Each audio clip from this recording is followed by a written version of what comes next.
अस्सलाम वालेकुम। पिछले एपिसोड में मैंने आपको बताया कि 1993 के अंदर पहला ओस्लो अमन मुआहदा यासिर अराफात और yitzhak rabin के दरमियान तय हुआ।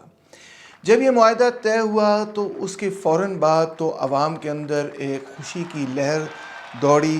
फ़लस्तीनी अवाम का भी ये ख़्याल था कि अब फ़लस्तीनी रियासत एक कायम होगी, और इज़राइली अवाम का ये ख़्याल था कि अब फ़लस्तीनियों के साथ और मुख्तलिफ़ और अरब कंट्रीज़ के साथ एक अमन की फ़िज़ा कायम हो जाएगी। इसराइल के अंदर एक पोस्ट ज़ायनिस्ट फेज़ शुरू हो गया, और फ़लस्तीन के अंदर भी लोगों की कोशिश थी कि अब अपनी ज़िंदगी को दोबारा से कायम किया जाए, अपनी रियासत वगैरह बनाई जाए। मगर ये प्रोसेस कामयाब नहीं हुआ। इनफैक्ट 1995 में ही yitzhak rabin को एक रैली के बाद एक इजरायली ने ही कत्ल कर दिया। The Prime Minister of Israel and the Minister of Defense, Mr. Yitzhak Rabin, passed away.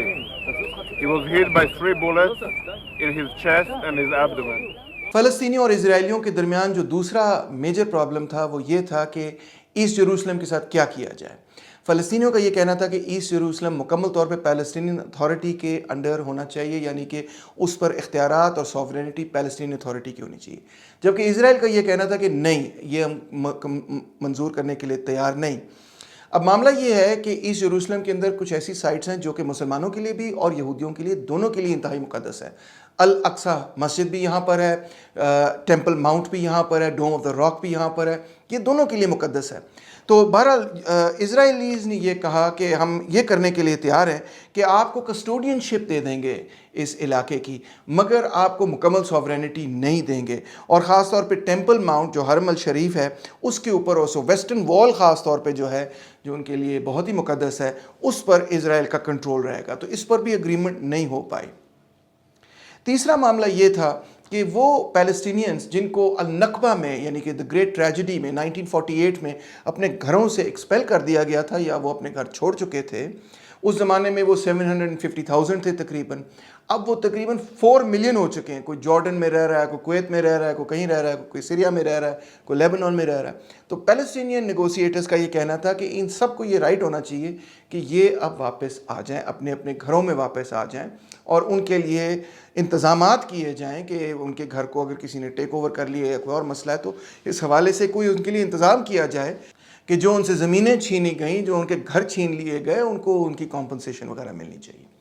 अब इज़राइल बिल्कुल इस चीज़ के लिए तैयार नहीं था कि तमाम रेफ्यूजीज़ जो हैं वो वापस आ जाएं, क्योंकि उनका ये कहना था कि अगर 4 मिलियन रेफ्यूजीज़ जो हैं वो इन इलाकों के अंदर वापस आ गए, चाहे वो वेस्ट बैंक के अंदर भी जाएँ या गाज़ा के अंदर जाएँ या वो इज़राइल के अंदर है, तो फिर तो बिल्कुल ही और सिचुएशन बन जाती। मगर बहरहाल 4 मिलियन अगर लोग वापस आएंगे या उनको कॉम्पनसेट करना पड़े, तो इसमें इज़राइल का ये कहना था कि मुकम्मल तौर पे इज़राइल की डेमोग्राफिक ट्रांजिशन हो जाएगी, उसकी डेमोग्राफिक्स ही सारी चेंज हो जाएंगी, और अगर उसकी डेमोग्राफिक्स चेंज हो गई तो यानी कि जो Jewish character of the state है वो ख़राब हो जाएगा। तो लिहाजा रेफ्यूजीज़ और पैलेस्टीनियन राइट ऑफ रिटर्न पर भी पैलेस्टीनियन और इज़राइली डेलीगेशंस के दरमियान अग्रीमेंट ना हो सका। चौथा मामला था सिक्योरिटी अरेंजमेंट्स का। इज़राइल का ये कहना था कि हम एक रेडार स्टेशन वेस्ट बैंक के अंदर बनाएंगे। उनका ये कहना था कि आपकी एयर स्पेस को हम इस्तेमाल करने का राइट रखेंगे। उनका ये कहना था कि इमरजेंसी में हम अपने ट्रूप्स भी भेज सकते हैं। उनका ये कहना था कि जॉर्डन वैली के अंदर बहरहाल एक छोटी सी इंटरनेशनल फोर्स जो है उसको कायम किया जाए। उनका ये भी कहना था कि जो बॉर्डर क्रॉसिंग है वहाँ पे इजराइलियों का भी टेम्परेरी एक कंट्रोल रहेगा, बाद में वो हटा दिया जाएगा। फिर उनका ये कहना था कि जॉर्डन और वेस्ट बैंक के दरमियान जो बॉर्डर है वहाँ पर इजराइलीज़ की एक परमानेंट सिक्योरिटी प्रेजेंस जो है वो रहे। उनका ये कहना था कि पैलेस्टीनियंस की मुकम्मल तौर पे डीमिलिटराइजेशन की जाए, और सिर्फ एक सिक्योरिटी फोर्स को इजाज़त होगी कि वो मुसल्लह रहें, बाकी तमाम लोगों को जो हैं वो से हथियार ले लिए जाएं। उनका ये कहना था कि यासिर अराफात अब ये कहेंगे कि कॉन्फ्लिक्ट ख़त्म हो चुका है और किसी किस्म की मज़ीद कोई डिमांड्स अराफात जो है वो सामने नहीं रख सकेंगे। उनका ये कहना था कि वेस्ट बैंक के अंदर जो वाटर रिसोर्सेज हैं वो इज़राइल के बहरहाल कंट्रोल में ही रहेंगे। तो आप समझ सकते हैं कि फ़लस्तीनियों ने इस पर इनकार कर दिया। उन्होंने कहा ये सिक्योरिटी अरेंजमेंट्स जो हैं वो बिल्कुल पैलेस्टीनियन अथॉरिटी का गला घोंटने के बराबर है, और पैलेस्टीन अथॉरिटी एक वायबल स्टेट नहीं बन सकती, तो इसलिए उन्होंने रिजेक्ट कर दी। आखिर में ये कि यासिर अराफात ने यह कहा कि तमाम इजरायली सेटलमेंट्स جو کہ یونائٹڈ نیشنز اللیگل ڈکلیئر کرتا ہے، ان کو ڈسبینڈ کیا جائے، ان کو ختم کیا جائے۔ اسرائیل اس چیز کے لیے تو تیار تھا کہ اکثر ان کو وہ ڈسبینڈ کر دے، مگر مکمل طور پہ ان کو ڈسبینڈ کرنے کے لیے اسرائیل تیار نہیں تھا۔ نتیجہ یہ نکلا کہ یہ نیگوسیشنز کامیاب نہیں ہو سکے۔ اگر آپ امریکن میڈیا اس زمانے کا پڑھیں تو اس میں امریکن میڈیا نے اکثر و بیشتر یاسر عرفات اور پیلسٹینین ڈیلیگیشنز پر یہ ذمہ داری ڈالی کہ ان کی وجہ سے یہ نیگوسیشنز کامیاب نہیں ہو سکے، اگر یہ زیادہ فلیکسیبلٹی دکھاتے تو معاملہ سارے طے ہو جاتے۔ فلسطینیوں کا یہ کہنا تھا کہ بالکل یہ غلط بیانی ہے، اور حقیقت یہی ہے کہ جو چیزیں اسرائیل ڈیمانڈ کر رہا تھا ان چیزوں کے لیے ہم نے ایک تاریخی جدوجہد کی ہے، اور وہ فلسطینیوں کا ایک حق ہے، ان کا مینڈیٹ ہے، ان کو ہم نہیں چھوڑ سکتے۔ اور اسرائیلیوں کا بھی یہ کہنا تھا کہ فلسطینیوں کی وجہ سے یہ نیگوسیشنز کامیاب نہیں ہوئے۔ انہوں نے ایک فکرہ میڈیا کے اندر بڑا پھیلا اس زمانے میں، جو اسرائیلیز کہا کرتے تھے کہ the Palestinians never miss an opportunity to miss an opportunity، یعنی ہم نے ان کو ایک بڑا اچھا موقع دیا، ہم نے ان کو کئی موقع دیے، مگر وہ کوئی موقع نہیں چھوڑتے کہ جس میں جب ان کو موقع ملے وہ موقع سے فائدہ نہ اٹھائیں۔ تو بہرحال یہ سارا معاملہ تھا۔ سپٹمبر 2000 کے اندر ایریل شارون نے کچھ فوجیوں کو ملا کر الاقصی ماسک کا ایک وزٹ کیا۔ جیسے شارون نے یہ وزٹ کیا، اس کے نتیجے میں فلسطینی جو ہیں وہ بالکل آگ بگولا ہو گئے۔ یاد رکھیے گا کہ ایریل شارون کے حوالے سے جو پیلسٹینینز کے اندر اس وقت ریپیوٹیشن تھی وہ یہ تھی کہ یہ تو ایک بچر ہے، اس نے صابرہ اور شٹیلا کے اندر فلسطینیوں کا قتل عام کروایا۔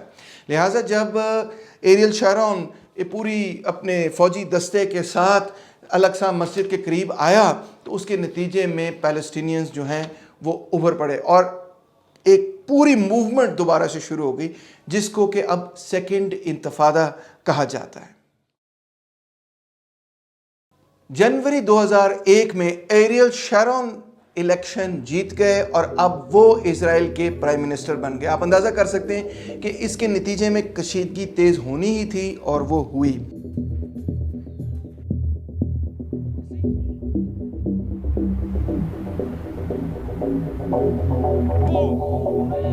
There was a loud crashing sound, and then there was a pause for about a split second, and then there was like a scream or two, and then everyone just ran. Everybody, there was mass chaos. Hijacked, and there are indications that it may have been a Boeing 767 out of Boston.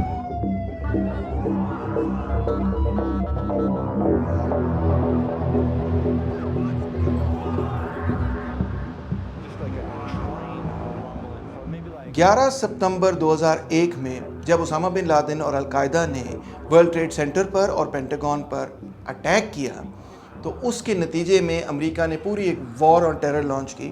Afghanistan per attack کیا، عراق پر attack کیا، بعد میں ہم نے دیکھا کہ Libya پر attack کیا and so آن۔ اب اسرائیل کے اندر ایریل شارون پرائم منسٹر بن چکے تھے، اور انہوں نے فلسطینیوں کے ساتھ جو کانفلکٹ ہے اس کو اس وار اور ٹیرر کے نیریٹو کے ساتھ جوڑ دیا۔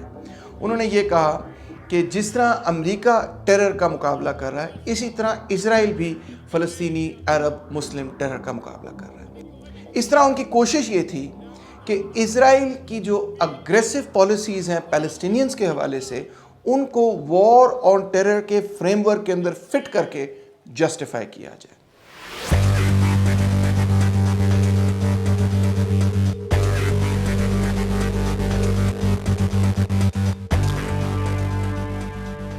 مارچ 2002 میں اسرائیل نے آپریشن ڈیفینسو شیلڈ لانچ کیا، جو کہ 1967 کے بعد سب سے بڑا اسرائیلی ملٹری آپریشن تھا پیلسٹینین ٹیریٹریز کی حدود کے اندر۔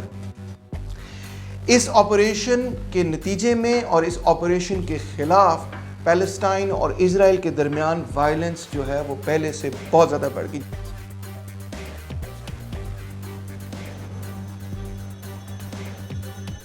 اس سیکنڈ انتفاضہ کی سب سے بڑی خصوصیت یہ ہے کہ اب حماس اور اسلامک جہاد دونوں کے پاس پہلے سے بہت زیادہ ہتھیار آ چکے تھے۔ یہ ہتھیار ان کے پاس ایران سے اور سیریا کے ذریعے سے پہنچ چکے تھے، اور اب انہوں نے ایک بہت بڑے پیمانے پر اسرائیل کے خلاف سوسائڈ اٹیکس اور اس قسم کے فدائین مارٹرڈم اٹیکس جو ہیں وہ شروع کر دیے۔ تو ہم دیکھتے یہ ہیں کہ سن 2000 کے اندر اور 2002 2003 کے اندر سوسائڈ اٹیکس اسرائیل کے اندر इंतहाई बढ़ गए। जहां 1990 की दिहाई में 3, 4, 5 अटैक्स साल में हुआ करते थे, तो अब शायद एक हफ़्ता भी नहीं गुजरता था कि हर हफ्ते इजराइल के अंदर कोई ना कोई इस किस्म का अटैक जारी था। इसके साथ साथ अल-फतह ने एक मज़ीद ऑर्गेनाइजेशन बनाई जिसका नाम था Al-Aqsa martyrs brigade. Al-Aqsa martyrs brigade ने भी इजराइल पर मुख्तलिफ़ किस्म के अटैक शुरू किए, सुसाइड बॉम्बिंग्स भी शुरू की, और इसके साथ साथ जो लेफ्टिस्ट और मार्क्सिस्ट फोर्सेस थी, popular front for the liberation of Palestine, उन्होंने भी इजराइल पर अटैक्स शुरू कर दिए। यानी ये 2-3 साल 2000 से लेके 2002-3 तक इंतहाई वायलेंस इजराइल फ़लस्तीन के दरमियान नज़र आई। इस पूरे पीरियड के अंदर यासिर अराफात को उन्होंने रमला के अंदर बंद किया हुआ था और महदूद किया हुआ था। अराफात जो है वो अंदर बाहर नहीं जा सकते थे, बेसिकली अंडर हाउस अरेस्ट उनको रखा हुआ था। जून 2003 के अंदर क्वार्टेट जिसमें यूएस, ईयू, रशिया और यूएन शामिल थे, उन्होंने कोशिश की कि कोई पीसफुल सलूशन निकले इस पूरे मामले में, मगर वो भी इसमें कोई पीसफुल सलूशन निकालने में कामयाब नहीं हुए। इस इंतफादा को रोकने के लिए जून 2002 में इजराइल ने फ़लस्तीन के इर्द गिर्द एक सिक्योरिटी वॉल बनाना शुरू कर दी। इस सिक्योरिटी वॉल के हवाले से 2004 में इंटरनेशनल कोर्ट ऑफ जस्टिस का ये कहना था कि ये वॉल मुकम्मल तौर पे इलीगल है और फ़लस्तीनियों की ह्यूमन राइट्स की ये वॉल एक वायलेशन है। बेसिकली इस वॉल का मतलब ये है कि आपने फ़लस्तीन को एक बहुत बड़ा कंसंट्रेशन कैंप बना दिया है, एक आउटडोर जेल बना दिया है।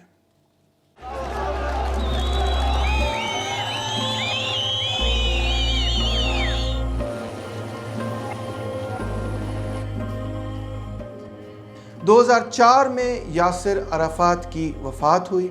उस वक्त तक वो उनको रमला के अंदर हाउस अरेस्ट में ही रखा हुआ था। जब वो शदीद बीमार हुए तो उनको फ्रांस ले जाया गया इलाज मुआलजे के लिए, मगर उनका इलाज नहीं हो सका और 2004 में एक हिस्टोरिक फिगर जो फ़लस्तीनियों के लिए भी, अरब्स के लिए भी, और मैं समझता हूँ थर्ड वर्ल्ड लिबरेशन मूवमेंट्स के लिए भी, यासिर अराफात की वफ़ात हुई।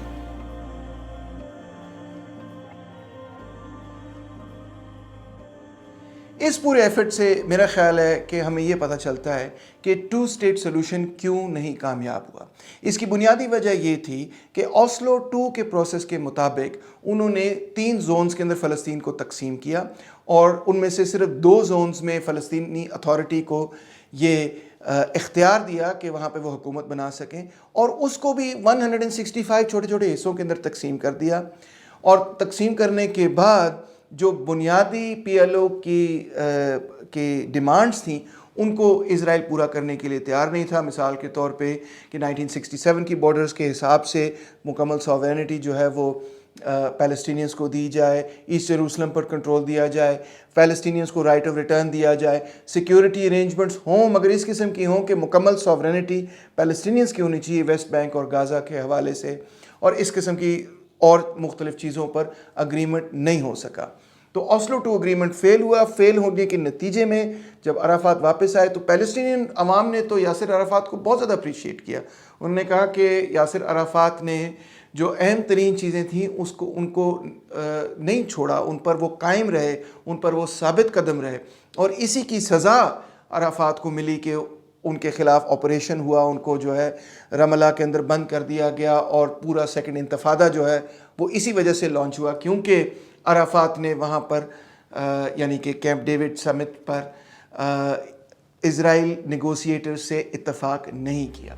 तो आखिर में ये कि पैलेस्टीनियंस के लिए यासिर अराफात एक तरह फाउंडर ऑफ द नेशन है, और जो कुछ रंजो गम या इख्तलाफ यासिर अराफात के साथ ओस्लो प्रोसेस के नतीजे में हुआ भी था, सन 2000 से लेके सन 2004 तक जो अवामिल मुख्तलिफ रहे और जिस तरह से यासिर अराफात ने चंद फंडामेंटल चीज़ों पर साबित कदमी का मुजाहरा किया, उसके नतीजे में फ़लस्तीनी पब्लिक ओपिनियन बहरहाल यासिर अराफात के साथ न सिर्फ खड़ा रहा बल्कि फ़लस्तीनियों ने हमेशा यही कहा कि यासिर अराफात जो है वो हमारे न सिर्फ लीडर हैं but he is the father of the nation, he is mister Palestine himself.